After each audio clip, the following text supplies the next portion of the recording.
지금 유럽은 혼비백산이라고 합니다. 수백 년 동안 유럽의 위상을 놓지 않던 영국에서 일어난 일이라고 하는데요. 과연 어떤 일이 있었던 걸까요? 사연 들으러 가기 전에 더 좋은 사연을 듣고 싶으시다면 구독과 좋아요를 눌러주세요. 그럼 사연 들어보겠습니다. 안녕하세요. 저는 앤 블레이크입니다. 63세, BBC에서 30년 넘게 시사 해설자로 일하다 은퇴했죠. 반평생 동안 세계 각국의 소식을 전하며 살았습니다. 하지만 아시아, 특히 동아시아는 제게 상처만 준 곳이었어요. 15년 전 홍콩에서 취재 중이었습니다. 갑작스러운 복통으로 현지 병원을 찾았는데 그때의 의료사고가 제 인생을 완전히 바꿔놓았죠. 의사소통 문제로 잘못된 약을 처방받았고 알레르기 반응으로 일주일간 중환자실에 누워 있었습니다. 그 병원 관계자들은 책임을 회피했고 저는 변호사까지 선임해야 했어요. 그 이후 베이징 출장에서도 현지 가이드의 무례한 태도와 불친절한 대우를 받았습니다. 결국 제 마음속에 아시아는 다시는 가고 싶지 않은 대륙으로 자리 잡았어요. 그러던 어느 날이었어요. 엄마, 저 결혼해요. 상대는 한국 사람이에요. 딸 엘리자베스의 그 한마디에 가슴이 철렁 내려앉았습니다. 그것도 모자라 결혼 후엔 서울에서 살겠다고 했죠. 전화기 너머로 딸의 행복한 목소리가 들려왔지만 저는 축하의 말을 꺼내기가 힘들었어요. 딸이 행복해야 한다는 것은 알지만 그곳이 아시아라니 제 악몽의 땅이었습니다. 2년이 흘러 엘리자베스는 아들을 낳았고 손주의 첫 생일인 돌잔치에 저를 초대했어요. 이메일에 첨부된 사진 속 아기는 분명 제 피와 살이었지만 낯설게 느껴졌습니다. 한국식 돌복을 입은 모습이 어색하기만 했어요. 앤, 이번엔 정말 가야 해. 친구 마가렛이 차를 마시며 말했습니다. 자식을 위해서라도. 런던의 우중충한 하늘 아래 오래된 티룸에 앉아 제 딜레마를 털어놓았죠. 마가렛의 말이 맞았어요. 어떻게든 가야 했습니다. 하지만 제 마음은 여전히 저항했어요. 비행기 표를 예매하는 순간에도 손가락이 떨렸습니다. 저는 그곳에 가고 싶지 않았어요. 그저 의무감에 딸과 손주를 보기 위해 가는 것뿐이었죠. 가방을 싸면서도 생각했습니다. 이건 짧은 방문일 뿐이야. 곧 내 집으로 돌아올 거야. 출국 전날 밤 침대에 누워 천장을 바라보며 중얼거렸습니다. 거긴 내게 상처만 준 대륙이었어요. 과연 이번엔 다를까?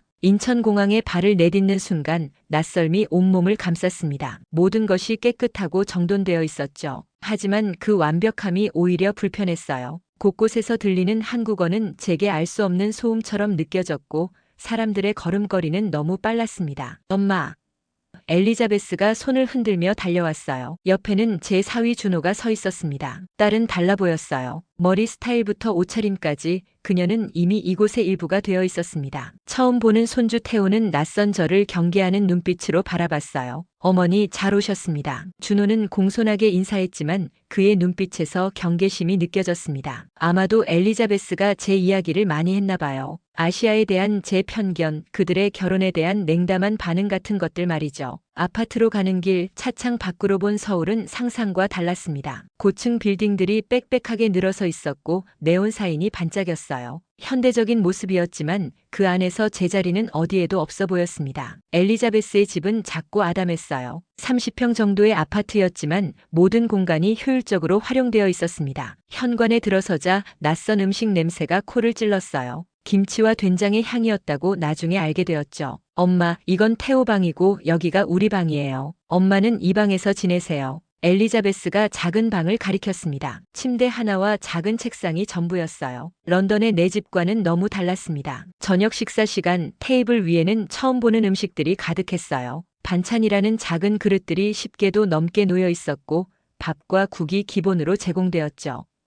엘리자베스는 능숙하게 젓가락을 사용했고 준호는 공손하게 제게 음식을 권했습니다. 어머니, 이건 불고기예요. 영국 분들도 좋아하시더라고요. 시큼한 냄새가 나는 음식을 조심스레 먹어봤지만 입맛에 맞지 않았어요. 준호는 말이 없었고 엘리자베스는 억지로 분위기를 띄우려 했습니다. 그 사이에서 태호는 저를 계속 빤히 쳐다봤어요. 손주와 첫 만남인데 감동보다는 어색함이 더 컸습니다. 밤 작은 방에 혼자 누워 창밖을 바라봤어요. 서울의 밤하늘은 런던과 달랐습니다. 별이 보이지 않았고 도시의 불빛만 반짝였어요. 이웃집에서는 아무 소리도 들리지 않았습니다. 너무 조용했어요. 영국의 집에선 옆집의 소음, 지나가는 차 소리가 늘 들렸는데 말이죠. 이질감이 점점 커졌습니다. 딸과도 멀어진 것 같았어요. 엘리자베스는 더 이상 제가 알던 딸이 아니었습니다. 한국의 옷을 입고 한국 음식을 먹고 한국어를 쓰는 사람이 되어 있었어요. 그리고 저는 그 모든 것에서 소외된 이방인이었습니다. 침대에 누워 천장을 바라보며 생각했어요. 내가 왜 여기까지 온 걸까라고요. 서울에 온 지 3일째 엘리자베스는 태우를 키즈카페에 데려가자고 제안했습니다. 영국의 놀이터와는 달랐어요. 실내에 있는 거대한 놀이 공간이었고 아이들의 웃음소리와 비명이 뒤섞여 귀가 아팠습니다. 태우는 다른 아이들과 어울려 놀았고 엘리자베스는 다른 엄마들과 대화를 나눴어요. 저는 그 자리에 껴있는 것이 불편했습니다. 모든 대화가 한국어로 이루어졌고 엘리자베스가 가끔 통역해주긴 했지만 대화의 흐름을 따라가기 힘들었어요. 머리가 지끈거리고 다리는 피로했습니다. 아이들의 소리, 낯선 환경, 시차 적응, 모든 것이 저를 지치게 했어요. 한쪽 구석에 앉아 휴식을 취하고 싶었습니다. 그때 눈에 띈 것이 키즈카페 한쪽에 있는 안마의자였어요. 프리미엄 안마의자라고 쓰여 있었죠. 피로를 달래기 위해 무심코 앉았습니다. 버튼을 누르자 의자가 움직이기 시작했어요. 처음엔 당황스러웠습니다. 의자가 제 몸 곳곳을 누르고 주무르더니 갑자기 등을 꾹꾹 눌렀어요. 아픈 듯 아프지 않은 묘한 감각이 밀려왔습니다. 시간이 지날수록 몸이 풀리는 느낌이 들었어요. 모르게 신음소리가 나왔습니다. 15분 정도 지났을까요? 안마가 끝났을 때는 몸이 완전히 다른 사람이 된 것 같았어요. 뻣뻣했던 어깨가 무거웠던 허리가 가벼워졌습니다. 정신적으로도 편안함이 찾아왔어요. 엄마, 괜찮아요? 엘리자베스가 다가와 물었습니다. 이거 정말 특별한 안마의자네. 솔직한 소감을 전했어요. 마음에 드셨어요? 그게 한국 사람들이 말하는 시원함이에요. 시원함?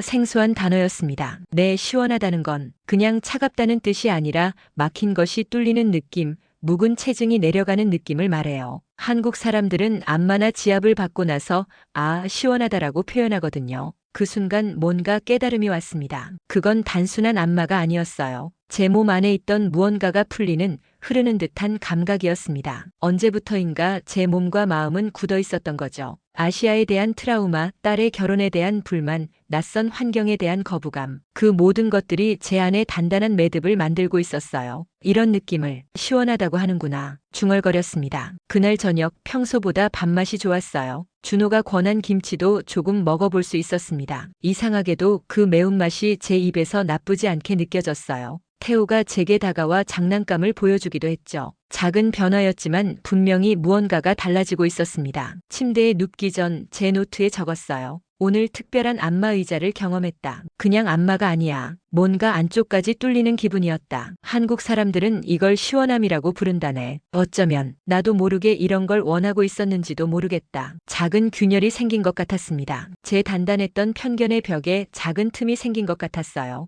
다음 날이었어요. 엄마, 주말에 한방 스파에 가보는 건 어때요? 엘리자베스의 제안에 망설였습니다. 안마의자는 좋았지만 낯선 사람들에게 몸을 맡긴다는 건 또 다른 문제였어요. 하지만 그날의 시원함을 다시 느끼고 싶다는 욕구가 더 컸습니다. 토요일 아침 서울 북촌에 있는 고급 한방 스파를 찾았어요. 전통 한옥을 개조한 건물이었습니다. 입구부터 은은한 허브 향이 풍겼어요. 안마의자와는 또 다른 분위기였습니다. 안녕하세요, 앵블레이크 고객님. 저는 오늘 담당할 지수입니다. 유니폼을 입은 젊은 여성이 유창한 영어로 인사했어요. 지수는 저를 안내하며 프로그램을 설명했습니다. 오늘은 황토방, 약초 조격, 한약차 경혈 지압 코스로 진행됩니다. 첫 번째는 황토방이었어요. 작은 방에 들어서자 따뜻한 온기가 몸을 감쌌습니다. 지수는 황토가 몸의 독소를 배출하는 데 도움이 된다고 설명했어요. 20분 동안 누워있으니 온몸에서 땀이 났습니다. 처음엔 불편했지만 이내 몸이 가벼워지는 느낌이 들었어요. 이어진 약초 조격은 또 다른 경험이었습니다. 발을 담그는 순간 향긋한 냄새가 코를 찔렀어요. 지수는 다양한 한약재를 섞었다고 했습니다. 무릎까지 따뜻한 물에 담그니 발에서부터 온기가 올라왔어요. 발은 제2의 심장이라고 해요. 발이 따뜻해지면 전신의 혈액순환이 좋아집니다. 지수의 설명이 새롭게 들렸어요. 한약차를 마시면서 잠시 휴식을 취했습니다. 쓴맛이 강했지만 음미할수록 깊은 풍미가 느껴졌어요. 영국의 홍차와는 전혀 달랐습니다. 그동안 제가 알던 차의 개념을 넘어서는 경험이었어요. 마지막은 경혈 지압이었습니다. 누워있는 저의 몸 곳곳을 지수가 누르기 시작했어요. 아픈 듯 아프지 않은 묘한 감각이었습니다. 안마의자보다 정교했고 강도도 더 셌어요. 여기가 많이 뭉쳐있네요. 지수가 제 어깨를 누르며 말했습니다. 저도 모르게 신음이 나왔어요. 아팠지만 그 아픔이 해소되는 기분이었습니다. 지수의 손길이 이어질수록 몸 안에 무언가가 풀리는 듯 했어요. 마치 오랫동안 닫혀있던 문이 하나둘 열리는 느낌이었습니다. 눈물이 차올랐어요. 왜 우는지도 모르겠는데 눈물이 멈추지 않았습니다. 지압이 끝나고 휴식실에서 차를 마시는데 지수가 물었어요. 어떠셨나요? 말로 표현하기 어려워요. 뭔가 해방된 느낌이랄까. 진심을 담아 대답했습니다. 지수가 미소 지었어요. 한국에서 시원하다는 건 단순한 감각이 아니라 해방이에요. 몸과 마음의 막힘이 풀리는 거죠. 그 말이 가슴에 와닿았습니다. 제가 느낀 것이 바로 그거였어요. 몸의 막힘이 풀리면서 마음의 긴장도 함께 풀려나갔습니다. 아시아에 대한 트라우마, 딸과의 거리감, 낯선 문화에 대한 거부감이 조금씩 녹아내리는 것 같았어요. 이런 걸 나도 모르게 원하고 있었나 봐요. 스파에서 나와 엘리자베스를 만났을 때 딸은 제 얼굴을 보고 놀랐습니다. 엄마 표정이 달라졌어요. 거울을 보니 정말 달라져 있었어요. 굳어있던 표정이 부드러워졌고 눈빛도 맑아졌습니다. 무엇보다 제 마음이 가벼워졌어요. 이런 느낌을 마지막으로 느낀 게 언제였을까요? 아마도 BBC에 입사하기 전 젊은 시절이었을 겁니다. 그날 저녁 태우가 처음으로 제게 다가와 안겼어요. 손주의 따뜻한 온기가 전해졌습니다. 제 눈에서 다시 눈물이 흘렀어요. 이번엔 행복의 눈물이었습니다. 한방 스파 경험 이후 지수와 연락을 주고받게 되었습니다. 그녀는 제게 한국 문화와 철학에 대해 많은 것을 알려줬어요. 어느 날 지수가 특별한 제안을 했습니다. 제 외할머니를 만나보시겠어요? 할머니는 전직 한의사세요. 한국의 균형에 대해 많은 것을 알려주실 수 있을 거예요. 호기심이 생겼습니다. 지수의 외할머니 이명숙 할머니는 파주의 작은 한옥에 살고 계셨어요. 엘리자베스와 함께 방문했습니다. 서울에서 1시간 정도 걸렸어요. 도시를 벗어나자 풍경이 달라졌습니다. 고층 빌딩 대신 낮은 산과 넓은 들판이 펼쳐졌어요. 한옥은 생각보다 소박했습니다. 나무와 흙으로 지어진 전통 가옥이었어요. 문을 열고 들어서자 나무 향과 허브 향이 코를 찔렀습니다. 마당에는 각종 허브와 약초가 심어져 있었어요. 어서 오세요. 이명숙 할머니가 반갑게 맞아주셨습니다. 80대 중반이었지만 눈빛은 또렷했고 허리도 곧게 펴셨어요. 한국어로 인사하셨지만 지수가 통역해 주었습니다. 차를 마시며 대화를 나눴어요. 이명숙 할머니는 천천히 하지만 확신에 찬 어조로 말씀하셨습니다. 우리 몸은 자연의 일부예요. 자연이 균형을 이루듯 우리 몸도 균형을 이뤄야 건강해집니다. 서양 의학은 병을 치료하지만 한의학은 균형을 회복시켜요. 할머니의 말씀이 깊이 와닿았습니다. 제가 항상 느껴왔던 불균형, 그것이 제 건강과 마음의 상태에 영향을 미쳤던 거죠. 서양에선 스트레스를 해소하라고 하지만 동양에선 스트레스와 함께 살아가는 방법을 가르쳐요. 완전히 없애는 게 아니라 그것을 인정하고 조화롭게 공존하는 거죠. 그 말이 제 마음을 울렸습니다. 저는 항상 스트레스를 적으로 여기고 싸워왔어요. 하지만 그것을 인정하고 함께 살아간다. 새로운 관점이었습니다. 이명숙 할머니가 제 손을 잡으셨어요. 주름진 손이었지만 따뜻했습니다. 그 순간 저는 우리 어머니를 떠올렸어요. 10년 전에 돌아가신 어머니, 할머니의 손길이 어머니의 손길과 비슷했습니다. 앤, 당신의 눈에 슬픔이 보여요. 무엇이 당신을 아프게 하나요? 그 질문에 제 마음의 문이 열렸습니다. 오랫동안 닫아두었던 감정이 한꺼번에 쏟아져 나왔어요. 아시아에서의 트라우마, 딸의 결혼에 대한 불안, 나이 들어가는 것에 대한 두려움, 그리고 어머니에 대한 그리움까지. 저도 어머니였어요. 그런데 그걸 너무 오래 잊고 있었네요. 제가 눈물을 흘리는 동안 이명숙 할머니는 그저 제 손을 잡고 계셨습니다. 판단하지 않고 그저 함께 있어주는 것만으로도 큰 위로가 되었어요. 균형은 외부에서 찾는 게 아니라 내면에서 찾는 거예요. 당신 안에 이미 모든 것이 있어요. 다만 그것을 인식하고 흐르게 할 뿐이죠. 차를 마시고 이야기를 나누는 동안 시간이 멈춘 것 같았습니다. 마당에서는 새들이 지저귀고 바람이 살랑거렸어요. 아무런 긴장도 없이 그저 순간을 즐기고 있었습니다. 돌아오는 길 자동차 안에서 엘리자베스에게 물었어요. 너도 이런 것들을 배우고 있니? 네, 조금씩요. 준호 어머니가 가끔 알려주세요. 처음엔 이해하기 어려웠지만 살면서 점점 체감하게 돼요. 딸의 말에 새삼 깨달았습니다. 엘리자베스는 이미 이 문화에 적응하고 배우고 있었던 거죠. 그런데 저는 계속 거부하고만 있었어요. 그날 밤 노트에 적었습니다. 오늘 이명숙 할머니를 만났다. 그녀는 내 어머니 같았다. 같은 인간으로서, 같은 여성으로서 나를 이해해주는 것 같았다. 아시아와 서양 그 차이를 넘어서 우리는 결국 같은 사람이다. 다음 날이었어요. 엄마, 오늘은 전통시장에 가볼까요? 이제 엘리자베스의 제안이 두렵지 않았습니다. 오히려 호기심이 생겼어요. 광장시장은 북적이는 사람들로 가득했습니다. 색색의 과일과 채소, 생선, 고기가 즐비했고 상인들의 활기찬 목소리가 시장을 채웠죠. 처음엔 냄새가 강해 인상을 찌푸렸지만 시간이 지날수록 그 생동감이 매력적으로 느껴졌습니다. 이건 뭐야? 붉은색 양념에 절인 채소를 가리켰어요. 배추김치예요. 한국인의 영혼이라고 할 수 있죠. 엘리자베스가 웃으며 설명했습니다. 냄새를 맡아보니 시큼하고 매콤했어요. 처음 만났을 때는 거부감이 들었던 그 향이 이제는 익숙해져 있었습니다. 놀라운 변화였어요. 이거 직접 담가볼래요? 엘리자베스의 제안에 망설임 없이 고개를 끄덕였습니다. 다음 날 준호의 어머니가 김치 담그는 법을 가르쳐 주러 오셨어요. 처음에는 어색했지만 서로 말은 통하지 않아도 음식을 매개로 소통할 수 있었습니다. 배추를 소금에 절이고 양념을 만들고 하나하나 정성스럽게 바르는 과정이 마치 의식 같았어요. 이렇게요? 양념을 바르며 물었습니다. 준호 어머니는 미소로 답하셨어요. 그리고 제 손을 잡아 더 깊숙이 양념을 배추 사이사이에 넣는 법을 보여주셨습니다. 그분의 손길에서 오랜 경험과 지혜가 느껴졌어요. 김치를 담그면서 문득 깨달았습니다. 이것은 단순한 요리가 아니라 세대를 잇는 문화였어요. 준호 어머니에게서 엘리자베스로 그리고 언젠가는 태호에게도 전해질 지식이었습니다. 그런데 저는 여태 이런 연결을 거부하고 있었던 거죠. 균형이란 건 조화를 이루는 거군요. 김치를 통해 처음으로 한국 문화의 깊이를 이해하기 시작했습니다. 매운맛과 신맛, 단맛이 조화를 이루듯 살도 여러 맛이 섞여 깊은 풍미를 내는 것이었어요. 집에 돌아와 태호가 그림책을 들고 다가왔습니다. 영어로 된 책이었죠. 제게 읽어달라는 눈빛이었어요. 그래, 할머니가 읽어줄게. 태호를 무릎에 앉히고 책을 펼쳤습니다. 아이의 작은 머리가 제 가슴에 기대어 있었어요. 그 순간 가슴이 벅차올랐습니다. 이것이 가족의 따뜻함이구나. 이제야 진정으로 느낄 수 있었어요. 저녁 식사 시간 준호가 평소보다 말이 많아졌습니다. 영어가 서툴렀지만 진심을 담아 이야기했어요. 어머님, 처음엔 걱정했어요. 엘리자베스가 말해서 알고 있었거든요. 아시아에 대한 감정을 하지만 이제 달라지신 것 같아요.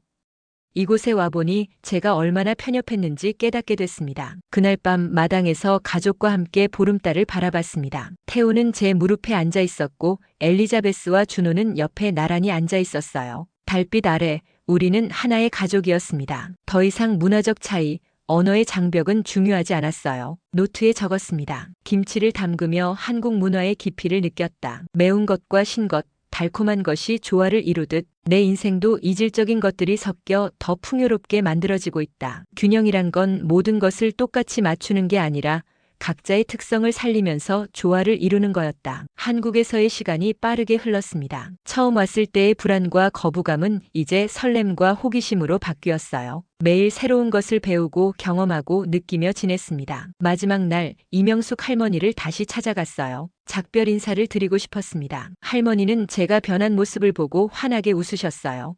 당신 얼굴이 밝아졌군요. 통역 없이도 할머니의 말씀이 가슴으로 전해졌습니다. 할머니는 작은 상자를 꺼내 저에게 건네셨어요. 열어보니 나무로 만든 안마봉이었습니다. 전통적인 문양이 새겨져 있었죠. 이건 제가 평생 사용해온 안마봉이에요. 경혈을 자극해 기의 흐름을 도와주죠. 지수가 통역했습니다. 저에게 주시는 건가요? 놀라 물었어요. 이제 당신이 다른 이의 막힘을 풀어줄 차례예요. 배운 것을 나누세요. 할머니의 말씀이 가슴 깊이 와닿았습니다. 이곳에서 배운 것들, 경험한 것들을 그저 저만의 추억으로 간직하는 게 아니라 나눠야 한다는 뜻이었어요. 공항으로 향하는 길, 창밖의 서울 풍경이 달리 보였습니다. 처음 왔을 때는 차갑고 무미건조하게 느껴졌던 도시가 이제는 생명력 넘치고 따뜻하게 다가왔어요. 고층 빌딩들 사이로 한강이 흐르고 사람들은 각자의 삶을 살아가고 있었습니다. 엄마, 또 오실 거죠? 엘리자베스가 물었어요. 당연하지. 이제 내 손주가 여기 있는데. 진심으로 대답했습니다. 런던으로 돌아온 첫날 익숙한 집이 낯설게 느껴졌어요. 너무 조용하고 너무 넓고 너무 차갑게 다가왔습니다. 소파에 앉아 이명숙 할머니가 주신 안마봉을 꺼내 들었어요. 나무의 온기가 손바닥을 통해 전해졌습니다. 그날 밤 오랜 친구 마가렛에게 전화했어요.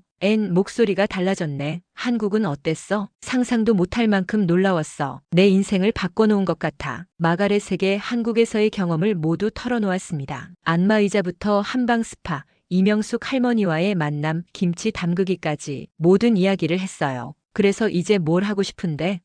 마가렛이 물었습니다. 잠시 생각에 잠겼어요. 이명숙 할머니의 말씀이 떠올랐습니다. 배운 것을 나누세요. 마가렛, 내가 BBC에 연락해 볼게. 한국 문화와 시원함에 대한 특집 프로그램을 기획하고 싶어. BBC 라디오에서 제 제안을 받아들였습니다.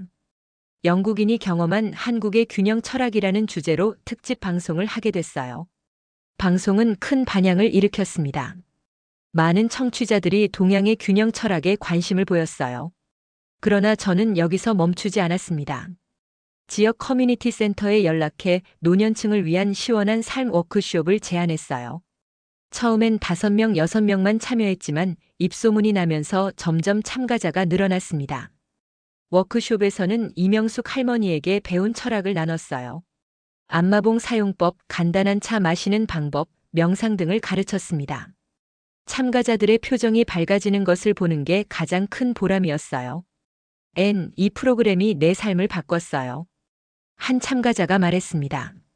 그 말을 들으며 생각했어요. 내가 누군가에게 시원함을 전해주고 있구나. 한국에서 경험했던 그 해방감, 막힘이 뚫리는 느낌을 다른 이들에게도 전해주고 있는 거였습니다. 이명숙 할머니에게 편지를 썼어요. 할머니, 당신이 주신 안마봉으로 많은 사람들의 삶이 변하고 있어요. 그들이 웃는 모습을 볼 때마다 할머니를 생각합니다. 그렇게 런던에서의 하루하루가 가고 런던 커뮤니티 센터에서 시작한 작은 워크숍은 점점 확장되었습니다. 처음엔 노년층 대상이었지만 젊은 층의 관심도 높아졌어요. 특히 스트레스에 시달리는 직장인들이 많이 찾아왔습니다. 한국식 균형 라이프 프로그램이라고 이름 붙인 이 워크숍에서는 단순한 기술을 넘어 철학을 가르쳤어요. 명상, 한방차 안마도구 사용법뿐만 아니라 균형 있는 삶에 대한 깊은 대화도 나눴습니다. 이 프로그램은 약물보다 효과적이에요. 우울증을 앓던 한 참가자가 말했어요. 약은 증상만 가리지만 이건 근본적인 것을 바꾸는 것 같아요. 그의 말이 깊이 와닿았습니다. 이것이 바로 이명숙 할머니가 말씀하신 균형의 힘이었어요. 외부에서 무언가를 더하는 게 아니라 내면에 이미 있는 것들이 조화롭게 흐르도록 돕는 것이었습니다. 프로그램이 성장함에 따라 저는 더 체계적으로 공부하기 시작했어요. 한의학 기초, 명상 이론, 심지어 한국어까지 배웠습니다. 엘리자베스와 화상 통화를 하며 한국어로 인사도 했죠. 안녕하세요, 엘리자베스. 서툰 발음이었지만 딸은 기뻐했습니다. 와, 엄마. 정말 잘하셨어요. 언어를 배우면서 문화를 더 깊이 이해하게 되었어요. 특히 시원하다라는 표현의 다양한 뉘앙스를 알게 되었습니다. 그것은 단순한 감각이 아니라 정서적, 영적 해방을 의미하는 것이었어요. 워크숍 참가자 중 한 명인 마사는 암 투병 중이었습니다. 그녀는 제 프로그램이 통증 완화에 도움이 된다고 했어요. 당신이 가르쳐준 호흡법을 하면 진통제 없이도 잠들 수 있어요. 마사의 말을 들으며 깊은 책임감을 느꼈습니다. 이것은 단순한 취미가 아니라 누군가의 삶의 질을 바꾸는 일이었어요. 더 열심히 공부하고 더 정확한 정보를 전달하기 위해 노력했습니다. 어느 날 BBC에서 다시 연락이 왔어요. 이번엔 TV 특집 다큐멘터리를 제안했습니다. 동양의 지혜, 서양의 삶에 적용하기라는 주제였어요. 서울로 다시 가서 촬영도 하게 되었습니다. 엘리자베스와 테오, 준호와 제외했을 때 기쁨이 배가 되었어요. 테오는 벌써 많이 자라 있었고 할머니라고 영어로 불렀습니다. 그 한마디에 가슴이 벅차올랐어요. 이명숙 할머니를 다시 만났을 때 할머니는 제 변화를 바로 알아보셨습니다. 당신은 이제 진정한 시원함을 알게 되었군요. 그리고 그것을 나누고 있고요. 네, 할머니 덕분이에요. 할머니가 제 인생을 바꿔주셨어요. 할머니는 고개를 저으셨습니다. 아니에요. 당신 스스로가 변화했어요. 저는 단지 문을 열어드렸을 뿐이죠. 다큐멘터리는 큰 성공을 거두었습니다. 많은 시청자들이 한국 문화와 철학에 관심을 보였어요. 저는 더 큰 도전을 결심했습니다. 바로 책을 쓰는 것이었죠. 내가 무너졌던 그 시기에 이 균형의 철학이 날 일으켰듯이 이제 나도 다른 이들에게 그 희망을 전하고 싶어요. 63세에 첫 책을 쓰기 시작했습니다. 제목은 인생의 두 번째 봄이었어요. 아시아에 대한 트라우마부터 한국에서의 경험, 그리고 삶의 변화까지 모든 것을 솔직하게 담았습니다. 책은 예상보다 큰 반향을 일으켰어요. 특히 중년 이상의 여성들에게 큰 공감을 얻었습니다. 그들도 저처럼 인생의 전환점에서 새로운 의미를 찾고 있었던 거죠. 앤, 당신의 책은 내게 용기를 줬어요. 나도 변할 수 있다는 것을. 이런 독자들의 편지를 받을 때마다 가슴이 따뜻해졌습니다. 문득 제 어머니가 생각났어요. 어머니라면 지금의 저를 어떻게 생각하실까? 아마도 자랑스러워 하실 것 같았습니다. 제가 마침내 진정한 제 자신을 찾았으니까요. 균형 라이프 프로그램이 영국 전역으로 확산되었습니다. 여러 도시에서 저를 초청해 강연을 요청했고 런던의 주요 병원에서도 환자 복지 프로그램의 일환으로 도입했어요. 영국 보건당국과의 협업도 시작됐습니다. 앤 블레이크 씨 귀하의 프로그램이 특히 노인성 질환 환자들의 정신 건강에 긍정적 영향을 미친다는 연구 결과가 나왔습니다. 보건부 관계자가 전화로 알려왔어요. 공식적인 인정을 받은 것이 감격스러웠습니다. 하지만 더 기뻤던 것은 실제로 변화하는 사람들의 모습을 직접 볼 수 있다는 점이었어요. 프로그램이 확장되면서 지원 인력이 필요해졌습니다. 놀랍게도 제 워크숍을 수료한 참가자들이 자원해서 도움을 주기 시작했어요. 그들은 제가 가르친 것을 다시 다른 이들에게 전하고 있었습니다. 마치 한국에서 세대를 넘어 전해지는 김치 담그는 법처럼 시원함의 철학도 사람에서 사람으로 전해지고 있었죠. 한국과의 연결도 계속 이어갔습니다. 정기적으로 서울을 방문했고 이명숙 할머니와의 관계도 더욱 깊어졌어요. 할머니의 철학을 영어로 번역해 서양에 소개하는 프로젝트도 시작했습니다. 앤, 우리 문화의 좋은 면을 세계에 알려주셔서 감사해요. 지수가 이메일로 연락해 왔습니다. 사실 감사해야 할 사람은 제가 더 많았어요.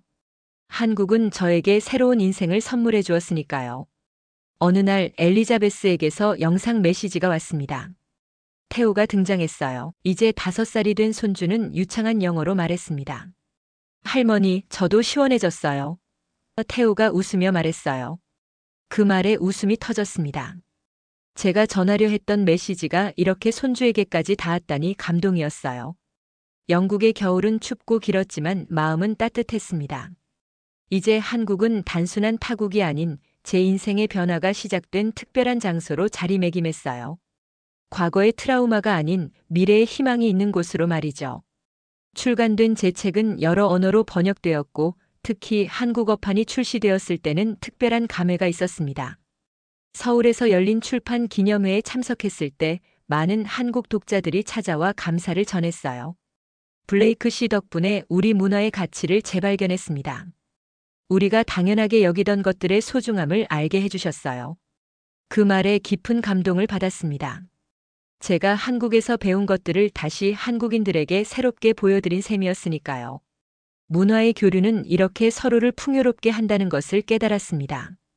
프로그램의 성공에 따라 다양한 기관에서 협업 제안이 들어왔어요. 그 중에서도 가장 의미 있었던 것은 암 환자 지원 재단과의 파트너십이었습니다. 암 투병 중인 환자들에게 정신적 지지와 균형의 철학을 전하는 일이었어요. 시원함은 이제 세계를 돌고 있어요. 지수에게 이메일을 보냈습니다. 할머니의 지혜가 수많은 사람들에게 도움이 되고 있어요. 회신이 왔습니다. 할머니께서 매우 자랑스러워하세요. 특히 할머니의 이름을 딴 재단이 생겼다는 소식에 눈물을 흘리셨어요. 이명숙 재단, 그것은 할머니의 철학을 연구하고 전파하기 위해 제가 설립한 작은 비영리 단체였습니다. 처음엔 런던에서 시작했지만 이제는 이탈리아, 캐나다 등에도 지부가 생겼어요. 어느 날 태호에게서 손편지가 왔습니다. 서툰 영어로 쓴 편지였어요. 할머니, 학교에서 나의 영웅에 대해 발표했어요. 저는 할머니를 선택했어요. 할머니는 두 나라를 하나로 만들었으니까요. 그 편지를 읽는 순간 눈물이 멈추지 않았습니다. 작은 변화가 이렇게 큰 파장을 일으킬 줄 몰랐어요. 한 사람의 마음이 열리면 그것이 다른 이들에게도 영향을 미칠 수 있다는 것을 깨달았습니다. 그러던 어느 날이었습니다. 제 삶에 커다란 변화를 가져다준 이명숙 할머니의 별세 소식을 들었습니다. 92세의 나이로 평화롭게 잠드셨다고 했어요. 슬픔에 잠겼지만 한편으로는 할머니가 남긴 유산에 감사했습니다. 즉시 한국행 비행기를 예약했어요. 장례식에 참석하기 위해서였습니다. 서울에 도착하니 많은 사람들이 할머니를 추모하고 있었어요. 그 중에는 할머니를 직접 만나본 적 없지만 제 책과 강연을 통해 할머니의 철학을 접한 외국인들도 있었습니다. 장례식은 한국 전통 방식으로 치러졌어요. 처음엔 낯설었지만 그 의식 속에서 깊은 의미를 발견했습니다. 삶과 죽음이 하나의 흐름이라는 철학이 담겨 있었어요. 균형은 삶과 죽음 사이에도 존재했습니다. 장례식 후 지수가 저를 찾아와 작은 상자를 건네주었어요. 할머니가 돌아가시기 전에 어머니에게 이걸 앤 블레이크 씨에게 전해달라고 하셨어요. 상자를 열어보니 비취빛 펜던트와 손편지가 들어있었습니다. 한글로 쓰여진 편지였지만 지수가 번역해 주었어요. 앤에게 당신은 내게 배움을 구했지만 실은 내게도 많은 것을 가르쳐 주었소. 문화는 강물과 같아서 끊임없이 흘러야 생명력이 있다오. 당신이 우리 문화의 물줄기를 세계로 흐르게 해주어 고맙소. 지혜는 나눌 때 완성된다는 것을 당신이 증명해 주었소. 이 펜던트는 우리 가문에 대대로 내려온 것이요. 균형과 조화의 상징이니 이제 당신에게 전하오. 그 편지와 펜던트는 제게 가장 소중한 보물이 되었습니다. 할머니의 유산을 계승하겠다는 결심이 더욱 굳건해졌어요. 한국에 머무는 동안 이명숙 재단의 확장 계획을 세웠습니다. 영국뿐 아니라 이탈리아, 캐나다, 호주 등지에 지부를 설립하기로 했어요. 전 세계 사람들에게 균형과 조화의 철학을 전하고 싶었습니다. 엄마, 이제 어떻게 할 계획이에요? 엘리자베스가 물었어요. 더 많은 사람들에게 할머니의 철학을 전하려고 해. 단순한 안마 기술이나 명상이 아니라 그 근본에 있는 균형의 의미를 말이야. 귀국 전 준호와 깊은 대화를 나눴습니다. 처음 만났을 때와는 전혀 다른 관계가 되어 있었어요. 어머님, 처음엔 걱정했어요. 엘리자베스가 행복할 수 있을까? 하고요. 하지만 이제 보니 문화는 장벽이 아니라 다리가 될 수 있네요. 맞아요. 다른 것이 틀린 것은 아니니까요. 다름을 인정하면서 조화를 이루는 것, 그게 바로 균형이죠. 런던으로 돌아온 후 이명숙 할머니를 기리는 특별 행사를 열었습니다. 영국의 유명 인사들, 의료계 종사자들, 문화 교류에 관심 있는 사람들이 참석했어요. 그 자리에서 이명숙 장학금을 발표했습니다. 동서양 문화 교류를 연구하는 학생들을 지원하는 프로그램이었어요. BBC에서는 이명숙 할머니의 삶과 철학에 관한 다큐멘터리 제작을 제안했습니다. 제가 직접 내레이션을 맡게 됐어요. 할머니의 삶을, 그리고 그분이 제게 가르쳐준 모든 것을 세상에 알릴 수 있는 기회였습니다. 어느 화창한 봄날 제 런던 집 정원에서 혼자 차를 마시고 있었어요. 이명숙 할머니가 가르쳐 주신 방식으로 차를 준비했습니다. 물의 온도, 차를 우리는 시간, 심지어 차를 따르는 방식까지. 모든 과정에 의미가 있었어요. 차를 마시며 비취 펜던트를 만져보았습니다. 햇빛 아래 반짝이는 녹색 빛깔이 마치 생명력을 품고 있는 것 같았어요. 문득 깨달았습니다. 이 모든 여정은 우연이 아니었어요.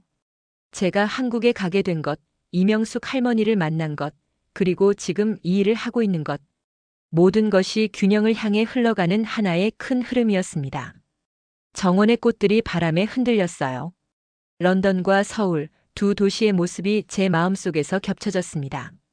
더 이상 이질적인 두 세계가 아니라 하나의 조화로운 전체로 느껴졌어요. 태호에게서 온 그림이 생각났습니다. 손주가 그린 그림 속에는 영국과 한국의 국기가 나란히 그려져 있었고 그 위에 할머니인 제 모습이 서 있었어요. 그림 아래에는 서툰 솜씨로 내 두 나라를 사랑해요라고 적혀 있었습니다. 전화가 울렸어요. BBC 프로듀서였습니다. 다큐멘터리가 국제영화제에 출품되었고 최종 후보에 올랐다는 소식이었어요. 기쁜 마음으로 엘리자베스에게 전화했습니다. 엄마, 정말 대단해요. 태호에게 알려줄게요. 통화를 마치고 다시 정원으로 나왔습니다. 해가 서서히 지고 있었어요. 차가운 듯하면서도 따뜻한 그런 묘한 저녁 공기가 느껴졌습니다. 문득 시원하다는 말이 떠올랐어요. 마지막 차 한 잔을 따르며 생각했습니다. 진짜 시원함이 이거구나. 내 안에 있던 방향을 되찾은 느낌이었어요. 그리고 그 시작은 한국이었죠. 펜던트를 가슴에 안고 미소 지었습니다. 이제 저는 63세가 아니라 마치 인생을 다시 시작한 23세 같은 기분이었어요. 앞으로 더 많은 사람들에게 균형의 철학을 전할 것입니다. 그것이 이명숙 할머니에게 보답하는 길이자 제 인생의 새로운 목적이 되었으니까요. 균형은 곧 인생의 온기였습니다. 너무 뜨겁지도 너무 차갑지도 않은 그저 적당한 온기. 그 온기가 이제 제 삶 전체를 감싸고 있었어요. 오늘의 사연은 여기까지입니다. 오늘도 긴 시간 끝까지 함께 해주셔서 감사합니다. 내일 더 좋은 사연으로 돌아오겠습니다. 감사합니다.